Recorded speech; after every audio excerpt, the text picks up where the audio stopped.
Faria sentido um SUS no Brasil colonial? Não faria. E eu explico por quê. Vamos pensar o seguinte: o que é o SUS? O primeiro S do SUS é importante para a gente ter uma base daqui para frente. Sistema. Um sistema é uma rede complexa que contempla várias funcionalidades e estruturas. Um sistema não é uma coisa única, ela é diversa. E quando a gente fala de sistema de saúde, a gente precisa pensar no segundo S do SUS: saúde. E o que é saúde? Para mim, eu já deixei claro minha opinião do que é saúde no episódio chamado O que é ter saúde. Mas a real é que a noção de saúde pode ser diferente entre as pessoas e entre os países e entre mesmo até as culturas. Por exemplo, se você não tem acesso à água potável, a comida de qualidade, a tempo de lazer, se você não tem acesso a transporte público de qualidade e trabalha numa escala 6x1, na qual você não tem tempo de viver, mas se você cortar seu braço, você consegue ir na UPA levar ponto, para mim isso não é ter saúde. Para outras pessoas pode até ser. E tem gente que acha que ter saúde é simplesmente ter acesso a médico, remédio e hospital. Tem outros, como os criadores do SUS, que acreditam que a saúde é algo mais amplo, que contempla os hospitais, remédios e médicos, mas que passa também por outro aspecto da vida, como moradia, alimentação, dignidade e poder viver sem medo. Seja como for, a partir do momento que se define um sistema de saúde, é o dono desse sistema que define qual o tipo de saúde que vai ser implementado. O Estado, quando criou o SUS, tinha um conceito de saúde, a saúde ampliada, saúde ampla, e também tinha um direito do cidadão, que era o acesso à saúde. Mas os sucessivos governos que vieram, principalmente seguindo a lógica neoliberal, impuseram distorções a essa visão de saúde, voltando ela para a ideia restrita de médico, medicamento e hospital. A rede privada de saúde também se baseia no seu sistema de saúde, que vê a saúde como uma mercadoria e fonte de lucro, e baseia ela não tanto numa saúde preventiva e ampliada, mas sim numa saúde curativa e hospitalar. Pois bem, sabendo então que o SUS é um sistema e usa um ou mais conceitos de saúde e que são definidos por quem manda nesse sistema, vamos voltar para a pergunta: teria sentido o SUS no Brasil colonial? E eu faço essa pergunta por um motivo muito simples. SUS é tão Brasil, é um orgulho para vários brasileiros, mesmo que as pessoas reclamem, elas também defendem. A gente faz aquelas comparações, por exemplo, com os Estados Unidos, que não tem sistema público de saúde, que custa uma fortuna para você chamar uma ambulância. Aqui a gente tem campanhas de vacina, transplantes de órgão, transfusões sanguíneas, inovações, grandes hospitais públicos, sucesso no tratamento de HIV, grandes pesquisadores, mesmo que subfinanciados, e por aí vai. SUS é Brasil, mas é um Brasil bem específico, que começa com um processo de redemocratização. Mas e no Brasil colonial? No Brasil colônia, o negócio é diferente. Vamos por partes. O SUS parte do princípio que a saúde é um direito de todo cidadão e dever do Estado. Aí a gente já vai ter alguns problemas. Primeiro que o Brasil não era nem uma nação, um Estado, era uma colônia de Portugal. Seria dever do Estado português dar saúde para um povo considerado inferior? Numa terra que é feita só para ser explorada? Um país que estava aqui só para arrancar nossas riquezas o máximo que conseguisse ia se importar com a saúde dos seus colonos? A real é que essa ideia de saúde como um direito é uma coisa bem recente, algo que vai surgir depois da Segunda Guerra Mundial. Então, saúde era, na realidade, uma preocupação individual. Cada um que cuide dos seus problemas. E se você não consegue cuidar ou arcar com suas despesas em saúde, o problema é teu. E muitas vezes, nem médico a gente tinha disponível nesse lado de cá do Atlântico para pensar em procurar uma ajuda quando se tinha questões de saúde. Aí complica um pouco, né?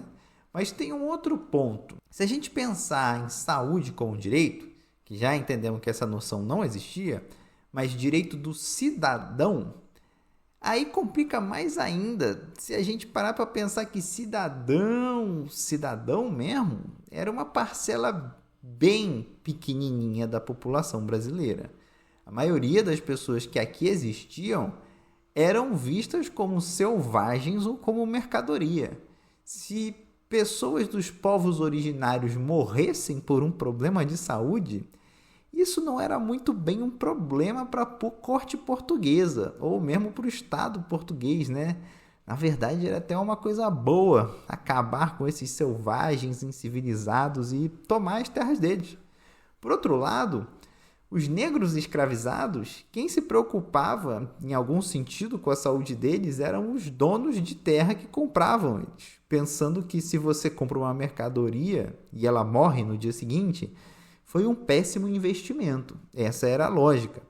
Tanto que os escravizados, ainda no navio negreiro, que apresentassem sinais de doenças potencialmente contagiosas, eram lançados ao mar para não contaminar os outros. Mais de 30% morriam no tráfico transatlântico. Então, cidadão mesmo, considerado por Portugal, era um punhado de homens endinheirados ou a galera que fazia segurança e serviço administrativo por aqui. E como a ideia de saúde como direito estava há algumas centenas de anos de ser proposta, cada um que se vire. Mas tem um outro ponto para a gente refletir. Pensa só, o que era saúde no Brasil colônia? Era algo que remetia tão somente ao indivíduo. O problema de saúde era individual, e isso se baseava muito nas teorias da época, como a influência do clima na saúde, a suscetibilidade individual a doenças, ao equilíbrio dos humores ou dos elementos dentro do corpo e das mais diversas teorias sobre doenças que existiam naquela época. Não se tinha conhecimento de bactérias, vírus, protozoários e vermes, muito menos o conhecimento de química ou farmacologia que nos desse um caminho para antibióticos ou outras medicações eficazes. No momento de doença, quem brilhava era a sabedoria popular, os conhecimentos médicos dos povos nativos e dos africanos para cá trazidos, fazendo uso de plantas medicinais, chás, amuletos, banhos, cheiros, rezas e outras várias coisas. E do lado branco europeu, a restauração da saúde também estava ligada ao divino, Deus e os santos. Então, se de um lado você tinha uma saúde voltada para o que a natureza fornece e a súplica às forças da natureza para uma melhora no estado de saúde, por outro lado você tinha uma preocupação, uma procura, na verdade, pelo milagre ou pela ajuda cristã, pela caridade. Não à toa, a igreja tinha hegemonia nos cuidados dos doentes. Os hospitais eram antigos hotéis de Deus. Sim, isso mesmo. Um dos hospitais mais antigos e tradicionais de Paris se chama Hotel de Deus. As Santas Casas estão aí até hoje para provar esse ponto. Então, a busca pela cura e pela restauração da saúde não era exatamente algo técnico, científico, mas algo religioso do ponto de vista institucional. Você poderia ter o auxílio de um médico para muita coisa, mas a presença religiosa estava ali. E a gente pode pensar nisso até mesmo considerando o que era viver lá nos idos de 1500 a 1700 e pouco. A expectativa de vida era baixa. Poucos eram que passavam de 40 anos. As doenças eram devastadoras. Varíola matava geral, cerca de 30% de mortalidade. Surtos de cólera e difteria matavam tanto quanto isso. Peste bubônica deixou sua marca em diversos livros de história. E febres, como malária e febre amarela, também matavam de montão. E havia uma ideia, que vem desde os tempos antigos, de que doenças como essas que pegavam em muita gente, varíola e peste negra, eram punições divinas. A salvação viria através do apaziguamento dos ânimos de quem quer que seja a divindade que jogou tal praga no povo. As doenças individuais muitas vezes se curavam da mesma forma que se curavam hoje em dia, com o tempo. Febres, resfriados, dengue, muito disso passa, independente do tratamento oferecido. É óbvio que tinha gente que morria, mas isso também era meio que independente do tratamento. O normal era morrer.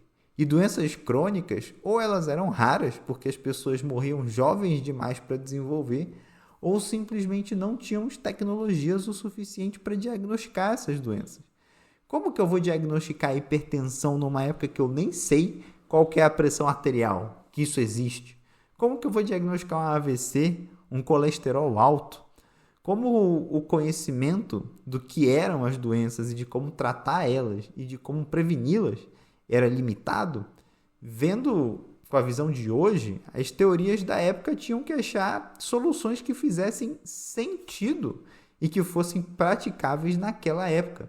Faria sentido eu ter uma rede de algo similar a um posto de saúde se eu não tenho médicos, se eu não tenho diagnósticos claros, se cada doença era vista como puramente individual e a medicina preventiva nem sonhava em existir? Faria sentido eu ter um planejamento de rede de saneamento básico se as pessoas nem tinham ideia do que era saneamento, muito menos do que seria o básico? Faria sentido ter campanhas de diagnóstico precoce de doenças controláveis, tal qual colesterol alto ou diabetes, se eu nem tinha como diagnosticar, muito menos saber que essas coisas existiam? Como que eu poderia ter grandes centros hospitalares se a medicina era voltada para o atendimento individual e domiciliar, se cirurgias, quando aconteciam, eram feitas na própria casa dos pacientes e o atendimento à saúde era muitas vezes fornecido só para quem podia pagar, e os serviços como Santas Casas não eram exatamente para curar as pessoas, e sim para dar conforto espiritual. O que eu quis dizer com esse episódio, apesar da óbvia resposta de que não seria possível pensar o SUS no Brasil colonial, é que eu gostaria que vocês refletissem que o SUS não é uma obviedade nem para várias pessoas da época que o SUS foi criado. E não deve ser uma obviedade para nós, em pleno 2026. Para o SUS existir, ele depende de muitos fatores. Depende da ideia de saúde como direito, depende da ideia de quem pode ser considerado cidadão, depende da ideia do que é saúde, depende da ideia de como se fornece essa saúde. E todas essas questões, hoje, mais do que há 30 anos, estão em disputa. Crescem ideias no Brasil e no mundo afora de limitar a cidadania para algumas pessoas. Quantos aqui já não ouviram o papo de que pobre não deveria votar ou que analfabeto não deveria votar? Ideias eugenistas e, considerando o contexto brasileiro, também são racistas e que estão assim, a um passinho de considerar essas pessoas cidadãos de segunda classe, ou às vezes nem isso. Crescem as ideias de privatização irrestrita, e aqui me desculpa se você acha que o governo Lula é de esquerda, porque é o governo que mais tem privatizado através de PPPs, e essas ideias têm impacto direto na saúde. Toda a privatização de saneamento básico que temos visto nas últimas décadas, no Brasil e no mundo, tem piorado o saneamento básico, piorando a qualidade da água e proporcionando a propagação de doenças em pleno 2026. Os países desenvolvidos que privatizaram seus serviços de saneamento básico estão reestatizando porque não dá certo. E ainda tem gente sem água potável em casa no Brasil, 2026. Cresce o desmatamento e a devastação ambiental, gerando enchentes e fazendo com que mortes por leptospirose ainda ocorram em 2026. Muda-se e invade o habitat natural de insetos, intensificando epidemias de dengue e possibilitando o surgimento de novas doenças, como a gente está vendo aí com o Nipah vírus. E abandona-se o conceito de saúde ampliada e o projeto de prevenção em saúde, priorizando uma saúde hospitalar que o máximo que consegue fazer é apagar incêndios de doenças crônicas descontroladas, que podiam ter sido evitadas caso fosse esse o foco da saúde e não a mercantilização dela. No fim, essas perguntas de faria sentido o SUS no Brasil colonial é importante de ser considerada. Talvez a gente até pudesse atualizar ela. Faria sentido o SUS num Brasil neocolonial? Bem, eu fico por aqui. Se você gostou desse episódio, dessa reflexão, compartilha com seus amigos. Se você não gostou, compartilha com seus inimigos. O importante é compartilhar. Não esquece de curtir o podcast e, se você puder, por favor, deixe um comentário aí com o que você acha dessa reflexão, porque isso ajuda bastante. Eu fico por aqui e até a próxima.